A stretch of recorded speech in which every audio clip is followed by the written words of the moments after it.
Hello everyone. Last class में हम लोगों ने वेक्टर की प्रॉपर्टीज़ पढ़ी थी, ठीक है। तो पैरेलल शिफ्टिंग क्या होता है ना, और जो है वेक्टर एडिशन के बारे में ही पढ़ लिया हमने।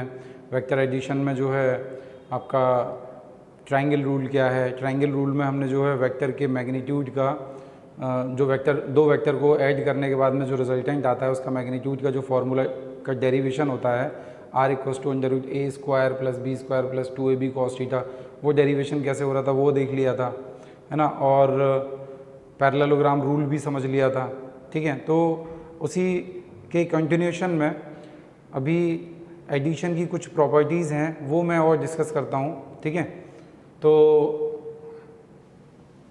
वन बाय वन डिस्कस करते हैं कि एक प्रॉपर्टी है कि अगर हम दो वेक्टर को ऐड कर रहे हैं, है ना, और वो एक प्लेन में है, तो वैसे भी ये तो मैंने बता ही दिया कि two vectors will always be coplanar, तो एक प्लेन में ही होंगे दोनों वेक्टर। तो अगर एक वेक्टर ये है ए वेक्टर और दूसरा वेक्टर इधर बना दूं मैं सपोज बी वेक्टर, ठीक है, तो इनका जो रिजल्टेंट होगा वो भी सेम प्लेन में लाई करेगा। जैसे दोनों वेक्टर तो सेम प्लेन में हैं, ठीक है। अब इनका जो रिजल्टेंट आएगा, रिजल्टेंट कैसे बनेगा, इनिशियल वेक्टर के टेल से फाइनल वेक्टर के हेड को ज्वाइन करने वाली लाइन को हम रिजल्टेंट बोलेंगे, है ना। ट्रायंगल रूल से मैंने ये बोला कि इनिशियल वेक्टर के टेल से फाइनल वेक्टर के हेड को ज्वाइन करने वाली लाइन क्या होगी, रिजल्टेंट होगी। ये रिजल्टेंट है, ठीक है। तो रिजल्टेंट भी सेम प्लेन में ही लाई करेगा जिस प्लेन में ए और बी हैं। तो resultant will also B coplanar with the vectors, ठीक है। तो हम इसको ऐसे लिख सकते हैं कि sum of two coplanar vectors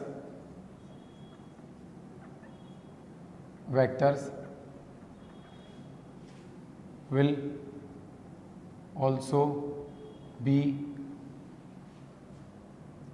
in the same plane, ठीक है। वो भी उसी प्लेन में होगा जिस प्लेन में ए और बी वेक्टर हैं। प्लेन के बारे में मैं बता चुका हूँ लास्ट क्लास में, है ना। एक्स वाई प्लेन में दोनों वेक्टर लाई कर रहे हैं, या एक्स जेड प्लेन में लाई कर रहे हैं, या वाई जेड प्लेन में लाई कर रहे हैं। तो जिस प्लेन में ए और बी दोनों वेक्टर लाई कर रहे हैं उसी प्लेन में उनका रिजल्टेंट भी होगा, ठीक है। ये पॉइंट ये कह रहा है, ठीक है। अच्छा, अब उसके बाद में एक नेक्स्ट रूल क्या है एडिशन के बारे में, कि जो वेक्टर एडिशन होता है वो कैसा होता है, कम्यूटेटिव होता है। तो वेक्टर एडिशन इज कम्यूटेटिव।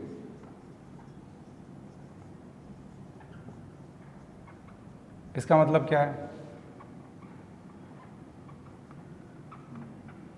इसका मतलब ये है कि अगर मैं a प्लस बी लिखूँ, ए वेक्टर प्लस बी वेक्टर, या B vector plus A vector लिखूँ, दोनों एक ही बात है ना। a प्लस बी या b प्लस ए वेक्टर, ये दोनों क्या हैं, एक ही बात हैं।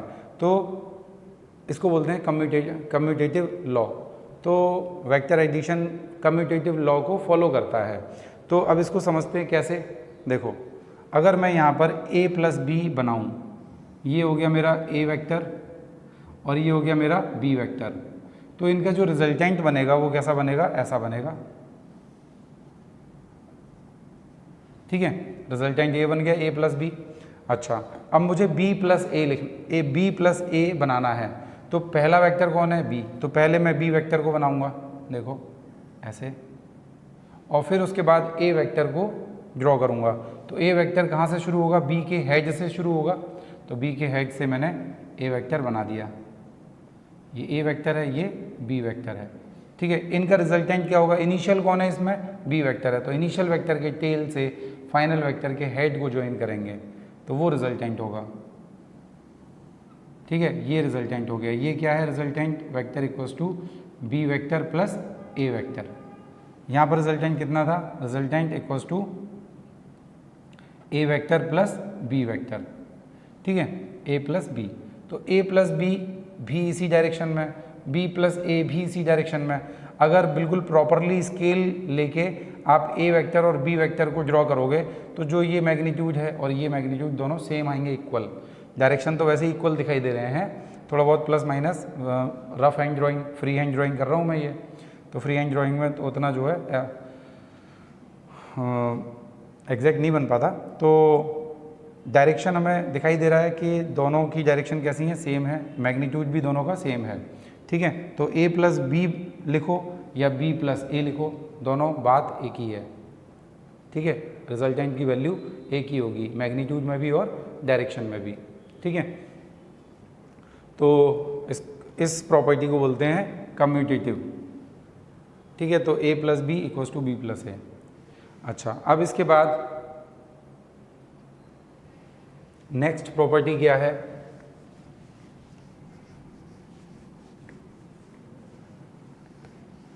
अगर दो वेक्टर ऑर्थोगोनल हैं, ऑर्थोगोनल मतलब परपेंडिकुलर हैं, तो उनका रिजल्टेंट कितना होगा, under root A square plus B square होगा, ठीक है। If two vectors are orthogonal,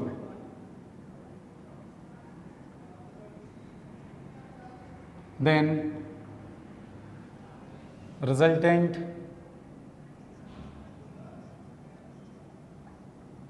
then magnitude of resultant, then magnitude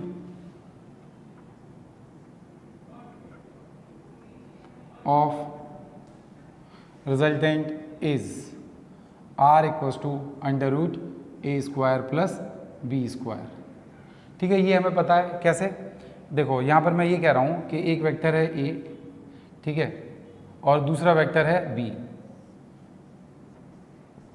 ये दोनों कैसे 90 डिग्री पर हैं, है ना, एक हॉरिजॉन्टल है एक वर्टिकल है, ठीक है। तो 90 डिग्री पर हैं। अब इनका रिजल्टेंट अगर निकालूंगा मैं, तो थीटा क्या है दोनों के बीच में, 90 डिग्री। रिजल्टेंट का फॉर्मूला मैंने क्या बताया था, r equals to under root A square plus B square plus 2ab cos theta, ये बताया था मैंने। तो थीटा की जगह 90 रखोगे तो ये cos 90 क्या होता है, 0 होता है। तो ये लास्ट वाला जो थर्ड टर्म है ये कैसा हो जाएगा, 0 हो जाएगा, ये पूरा का पूरा टर्म वैनिश हो जाएगा। तो बचेगा क्या, r equals to under root A square plus B square बचेगा। तो जब भी दो वेक्टर परपेंडिकुलर होंगे या ऑर्थोगोनल होंगे तो उनका जो रिजल्टेंट का मैग्नीट्यूड होगा that will be under root A square plus B square, ठीक है। ये रिजल्ट की तरह याद रखो, कई बार ज़रूरत पड़ती है हमें इसकी, ठीक है। अच्छा, एक और प्रॉपर्टी वो बहुत ही इंटरेस्टिंग है, ठीक है, इसको हम इरेज करते हैं पहले।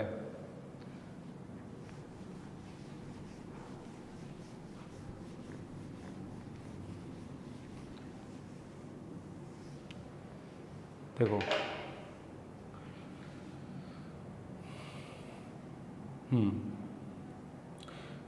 दो वेक्टर का हम रिजल्टेंट लें, दो वेक्टर का हम रिजल्टेंट लें, तो रिजल्टेंट जो होगा वो उस वेक्टर के पास होगा जिस वेक्टर का मैग्नीट्यूड ज़्यादा है, ठीक है। मतलब ऐसे समझो कि एक वेक्टर है ये a और दूसरा वेक्टर है ये b, तो मैग्नीट्यूड किसका छोटा है, b का छोटा मैग्नीट्यूड है, a का मैग्नीट्यूड ज़्यादा है, ये लेंथ ज़्यादा है, ये लेंथ कम है। तो जो रिजल्टेंट आएगा वो a की तरफ होगा, a के पास होगा। कैसे, क्या बोलना चाह रहा हूँ मैं, देखो यहाँ पर रिजल्टेंट बना ये, ठीक है, r equals to A plus B, ये रिजल्टेंट बना पैरेललोग्राम, ठीक है। अच्छा, अब मैं क्या कर रहा हूँ कि a को मैं थोड़ा सा और इंक्रीज़ कर रहा हूँ, a के मैग्नीट्यूड को मैं और इंक्रीज़ कर रहा हूँ। अभी एंगल बन रहा है थीटा, ठीक है। अब मैं a के मैग्नीट्यूड को और इंक्रीज़ कर रहा हूँ, देखो डायरेक्शन वही रख रहे हैं, a को मैंने और इंक्रीज़ कर दिया, यहाँ तक पहुँचा दिया a वेक्टर को मैंने, मैग्नीट्यूड बढ़ा दिया, ठीक है। पैरेललोग्राम कंप्लीट करो, है ना, पैरेललोग्राम कंप्लीट करते हैं।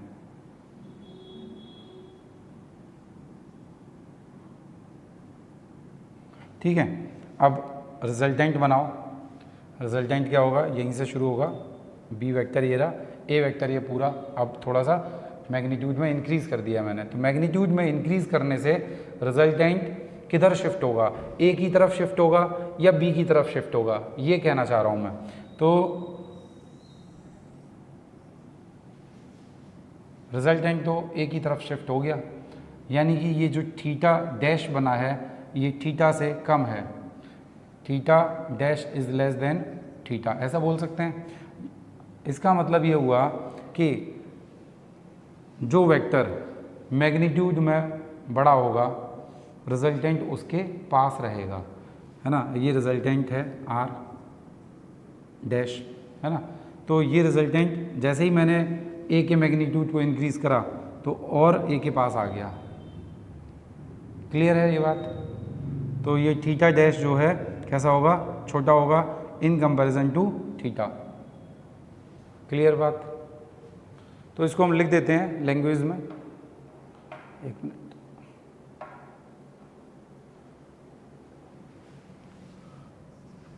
Resultant of two vectors is always near to the bigger vector। Bigger vector का मतलब क्या है, जिसका मैग्नीट्यूड ज़्यादा है ना, ये बड़ा है मैग्नीट्यूड में, ठीक है। तो रिजल्टेंट किधर की तरफ है, बिगर वेक्टर के पास है, ठीक। अच्छा, अब इसके बाद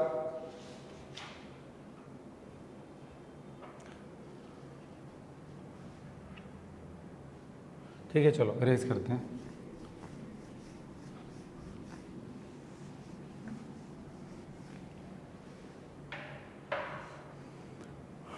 देखो दो या दो से ज़्यादा वेक्टर अगर उनका रिजल्टेंट ज़ीरो आ रहा है, दो या दो से ज़्यादा वेक्टर हैं उनका रिजल्टेंट आ रहा है ज़ीरो, तो इसका मतलब क्या है कि वो क्लोज्ड लूप फॉर्म कर रहे होंगे, है ना।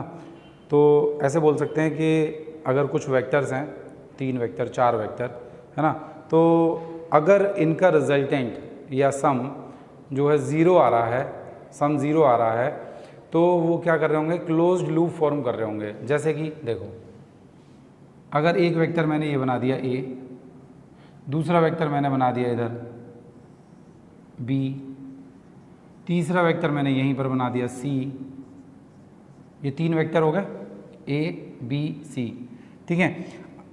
जहाँ से स्टार्ट किया था वहीं पर आ गए। ये मैं अलग अलग करके बना रहा हूँ, ये जो है एक लाइन पर ही रखे जा सकते हैं, एक लाइन पर ही रखे जा सकते हैं। ये पैरेलल शिफ्टिंग कर दिया है मैंने थोड़ा सा, ठीक है। एक ही एक्सिस पर हैं ये तीनों वेक्टर, मतलब 1 डायमेंशन में बात कर रहा हूँ मैं, 1 डायमेंशन, मतलब कि एक एक्स एक्सिस की बात हो रही है। ये पॉजिटिव एक्स एक्सिस की डायरेक्शन में, ये नेगेटिव एक्स एक्सिस की डायरेक्शन में। अगर ये एक्स एक्सिस है और इस तरफ हम पॉजिटिव कंसीडर कर रहे हैं, तो ये प्लस एक्स डायरेक्शन में, ये माइनस एक्स डायरेक्शन में है। तो एक लाइन पर ही रिप्रेजेंट किया जा सकता है। मतलब क्या हुआ कि जहाँ से चले वहीं पहुँच गए, तो डिस्प्लेसमेंट एक तरह से क्या हो गया, ज़ीरो हो गया है। डिस्प्लेसमेंट क्या हो गया, ज़ीरो हो गया। अभी हम डिस्प्लेसमेंट वगैरह की बात ज़्यादा ना करें, क्योंकि 1 डायमेंशन मोशन में हमें वो सब पढ़ना पड़ेगा, ठीक है। तो अभी तो ऐसे देखो कि ये वाला वेक्टर और इन दोनों का सम मिला के कैसा है, बराबर, सम मिला के कैसा हो रहा है, ज़ीरो। ये प्लस है तो ये माइनस है, ठीक है। मैग्नीट्यूड में ये जितना है ये दोनों मिलके उतने हैं, ठीक है। तो इनका रिजल्टेंट कैसा आ जाएगा, ज़ीरो आ जाएगा, ठीक है। अगर रिजल्टेंट ज़ीरो आ गया, मतलब कि सम इसका टोटल ज़ीरो आ रहा है, इसका मतलब ये क्लोज्ड लूप फॉर्म कर रहे हैं और दिखाई भी दे रहा है। यहाँ से चले, ऐसे गए और ऐसे करके वापस आ गए उसी पॉइंट पर, तो इसका मतलब एक क्लोज्ड लूप फॉर्म हो गया। क्लोज्ड लूप का मतलब क्या है, ऐसा सर्कल बना, देखो यहाँ से चले थे वहीं आ गए, तो ये क्या बन गया, क्लोज्ड लूप बन गया, समझे बात। तो वही क्लोज्ड लूप की बात हो रही है। तो जब दो या दो से ज़्यादा वेक्टर का सम ज़ीरो आ रहा है, इसका मतलब वो क्लोज्ड लूप फॉर्म कर रहे हैं, ठीक है। तो कहीं पर आपको ऐसा दिया हुआ है कि 4 vectors are forming closed loop, then find their resultant, तो रिजल्टेंट क्या होगा, ऑटोमेटिकली ज़ीरो आ जाएगा, ठीक है। अच्छा, यही चीज़ 2 डायमेंशन में देखें। 2 डायमेंशन में अगर मैं बात करूं, 2 डायमेंशन में बात करें तो एक वेक्टर ए ऐसे बना दिया मैंने, दूसरा वेक्टर बी इस तरह से बना दिया, और तीसरा वेक्टर सी इस तरह से बना दिया, ए बी सी। ठीक है, अब रिजल्टेंट के लिए यहाँ पर कोई स्पेस ही नहीं बची है ना। रिजल्टेंट क्या होता है, इनिशियल वेक्टर के टेल से फाइनल वेक्टर के हेड को ज्वाइन करो, तो यहाँ स्पेस ही नहीं, कहाँ ज्वाइन करोगे। मतलब क्या हुआ कि रिजल्टेंट इसका ज़ीरो है, रिजल्टेंट ज़ीरो है, तो ये क्या कर रहा है, क्लोज्ड लूप फॉर्म कर रहा है। तो R इक्वल्स टू क्या है, ज़ीरो है। ठीक है, ये हो गया 2 डायमेंशन में। ऐसे ही 3 डायमेंशन में भी देख सकते हैं। 3 डायमेंशन में देखोगे तो इधर हो गया आपका x y z, ये 3 डायमेंशन हो गया। ठीक है, एक वेक्टर आपने बना दिया, सपोज ये a वेक्टर, दूसरा वेक्टर बना दिया आपने इधर b वेक्टर। ठीक है, तीसरा वेक्टर आपने बना दिया इधर c वेक्टर, और फोर्थ वेक्टर आपने यहाँ बना दिया d वेक्टर।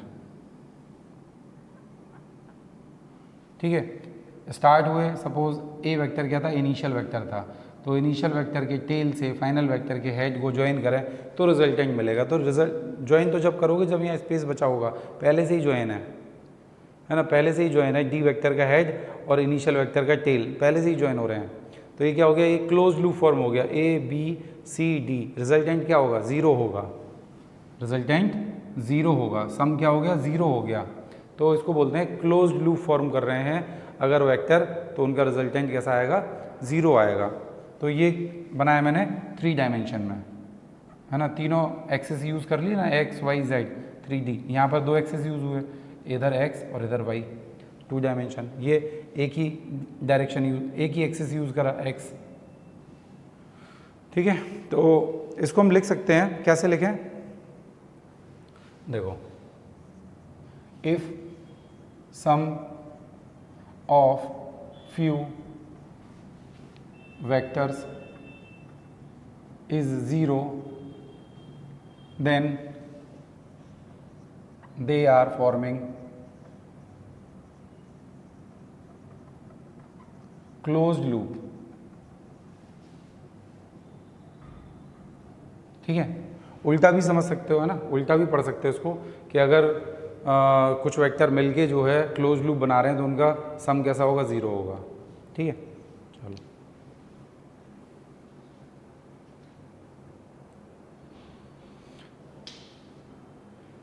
अब इसके बाद एक क्वेश्चन लेते हैं।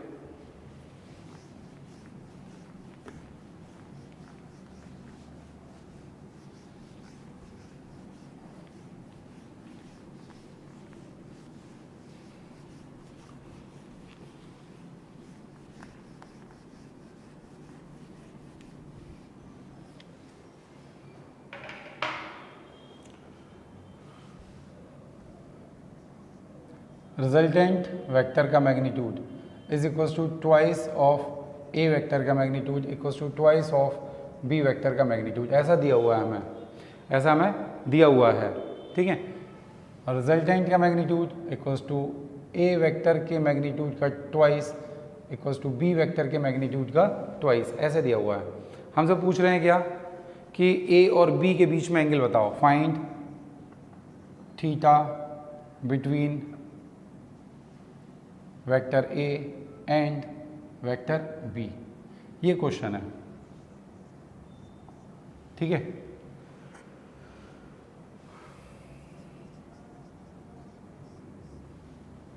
ठीक, कैसे सॉल्व करेंगे, मान लिया let magnitude of A vector is equals to magnitude of B vector equals to X, ये मान लिया, क्योंकि यहाँ पर ये दोनों बराबर हैं, 2a इक्वल्स टू 2b, तो a इक्वल्स टू b ही होगा। ठीक है, तो a इक्वल्स टू b है तो a equals to b equals to x मान लिया मैंने, है ना, मैग्नीट्यूड की वैल्यू x मान ली मैंने। ठीक है, तो इनका जो रिजल्टेंट होगा वो कितना होगा, under root A square, resultant का मैग्नीट्यूड है ये, A square plus B square plus 2ab cos theta होगा। ठीक है, अब अगर a वेक्टर का मैग्नीट्यूड और b वेक्टर का मैग्नीट्यूड x के बराबर मान लिया गया है तो रिजल्टेंट कितना हो जाएगा, 2x के बराबर हो जाएगा।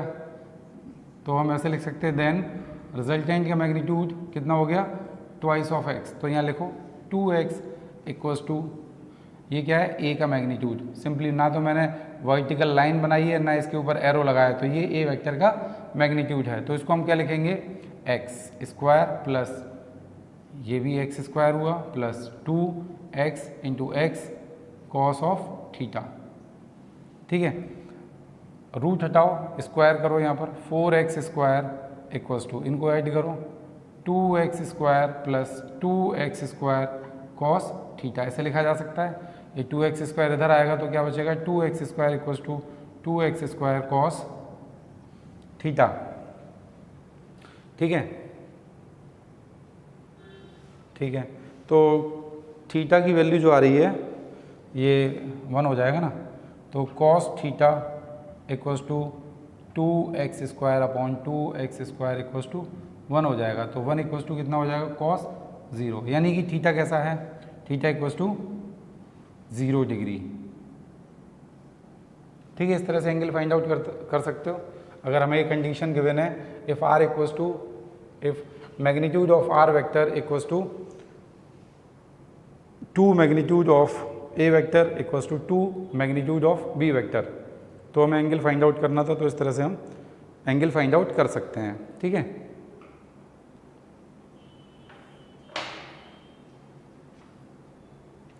अच्छा, अब सब्ट्रैक्शन की बात नहीं की मैंने, तो सब्ट्रैक्शन की बात करते हैं। सब्ट्रैक्शन कैसे करते हैं, तो मैं इसको इरेज कर रहा हूँ।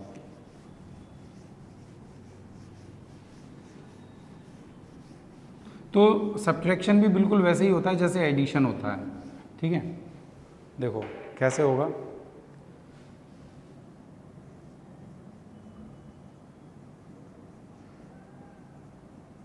वेक्टर सब्ट्रैक्शन, दो वेक्टर का सब्ट्रैक्शन करना है। सपोज एक वेक्टर दिया हुआ है मुझे a और दूसरा वेक्टर दिया हुआ है मुझे b, और मुझे फाइंड आउट करना है क्या, a माइनस b। ये फाइंड आउट करना है, बनाना है यहाँ पर। ठीक है, कैसे बनाएंगे,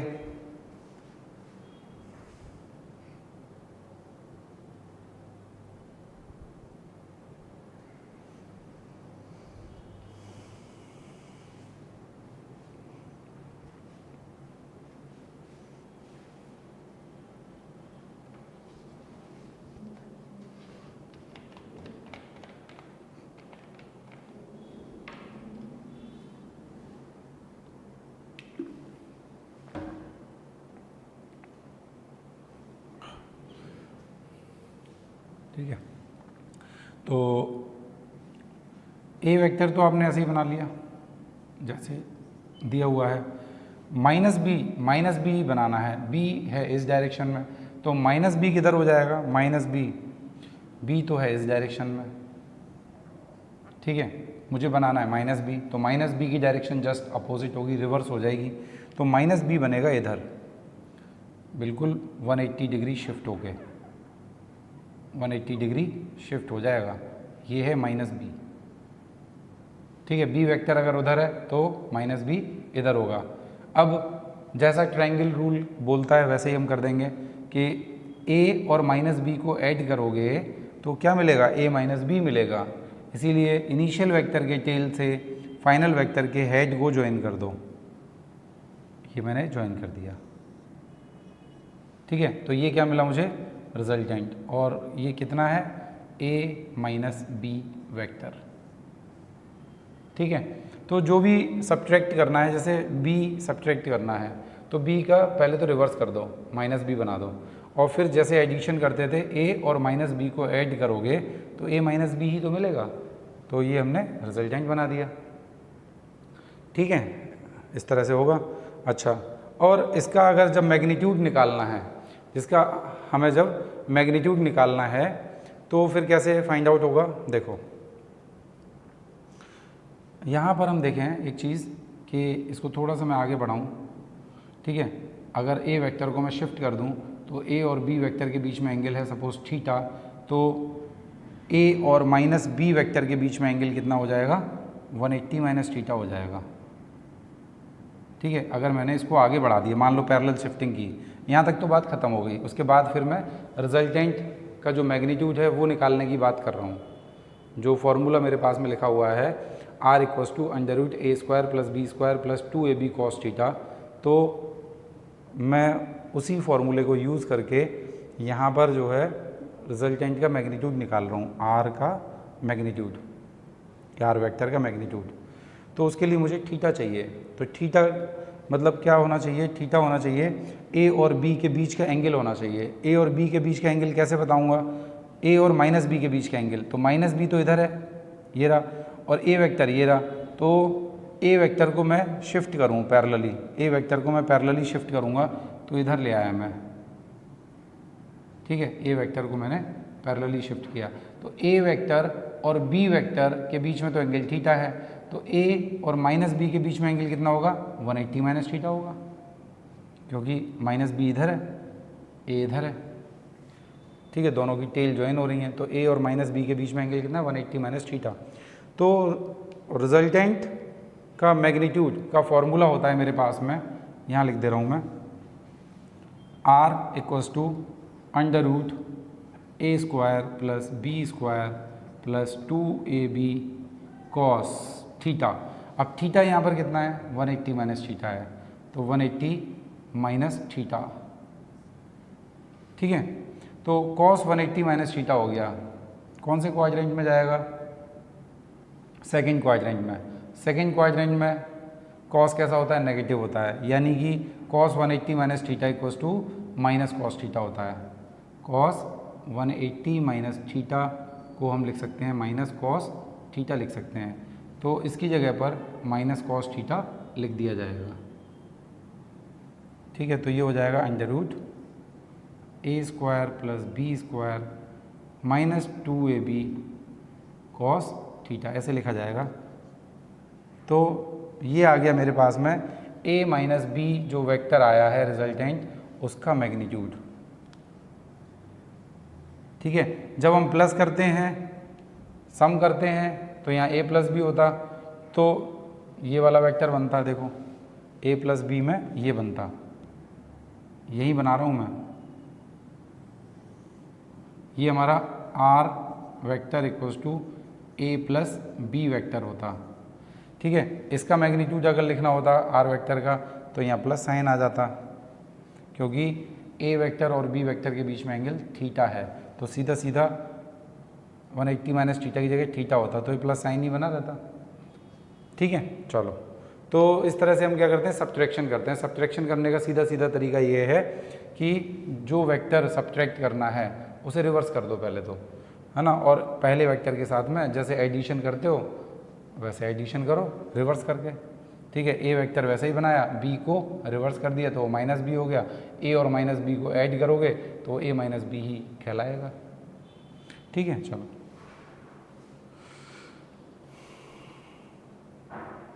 ठीक है। अच्छा, यहाँ पर एक चीज़ हम इसी में साथ में लिख दे रहे हैं कि जैसे समेशन में तो हमने बोला कि दो वेक्टर का सम करोगे, a प्लस बी करोगे, तो a plus B equals to B plus A आएगा, तो vector addition is commutative, but vector subtraction is not commutative. तो यहाँ पर ये ध्यान रखना है, तो मैं यहीं पर एक प्रॉपर्टी लिख दे रहा हूँ, ठीक है, यहाँ लिख दे रहा हूँ, ठीक है। Vector addition, sorry vector subtraction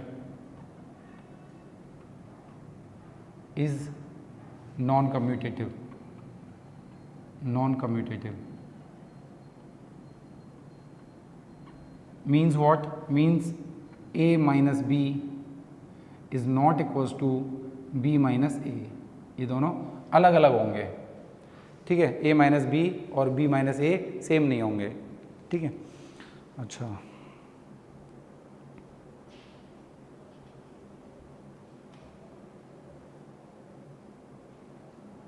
ठीक है, तो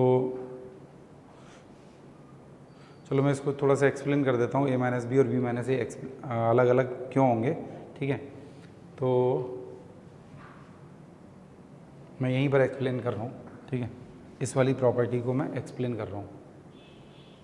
देखो, ए वेक्टर मैंने ऐसे बना दिया, बी वेक्टर मैंने ऐसा बनाया, ये बी है, तो माइनस बी किधर बनेगा? माइनस बी बनेगा इधर, ठीक है। ये है माइनस बी, ठीक है। तो a माइनस बी कैसा होगा? ये a है, ये माइनस बी है, तो a माइनस बी ये रहा, इसको मैं बोलूँगा a माइनस बी।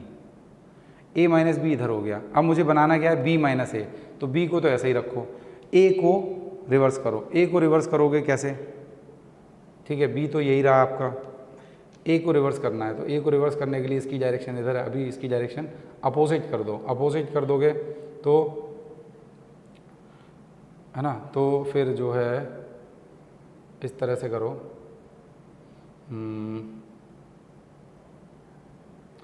रिवर्स कर दें तो मैं ऐसे बना दे रहा हूँ लो, ये माइनस ए हो गया, ये माइनस ए हो गया, डायरेक्शन वही है, अपोजिट कर दी और मैग्नीट्यूड ये है।